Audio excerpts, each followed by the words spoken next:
All right, the next stitch is the back stitch. If you notice, the dots here are a little bit different. There's like a really small dot versus the box. That's because this is to help remind you to go backwards first. So just like we've started before, the first big box dot, we're gonna come up through that. So notice it's not that one. It's like the second one in. It's the first big one. So let's pull through, and then just to make sure we don't pull through our paper, we'll tape it. And since it's called a back stitch, the first step is to go backwards. So we're going to go back through the smaller dot. Okay, and then through the back, we're going to come back up through technically the third dot, or the second box. And it's right there, almost. Okay. And then we're going to go back through that same exact hole that we made when we first came up.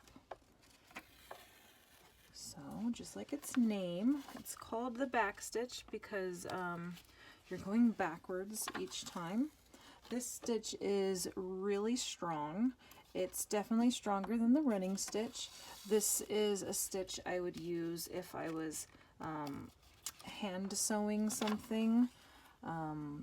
Again, the back stitch just makes it a little bit stronger, so I would trust it a little bit more. So again, each time you're coming up and then you're going backwards through the same hole, and going through the same hole makes it so your stitch at the end is nice and straight. So you can tell on the back it's almost kind of doubled there. It's really strong. Okay, back up and all the way around. Okay, so I got about 3/4 of the way through, and then I had to go to another needle and thread. So I just kind of started again. But if you look on the back, if you're doing it right, you'll have like these little triangles on the side. I'm at the point where I am going to finish off my stitch. So just as a reminder, when you go to tie your knot in the back, you're going to cross over and stick your needle under that thread, and then come back through the thread.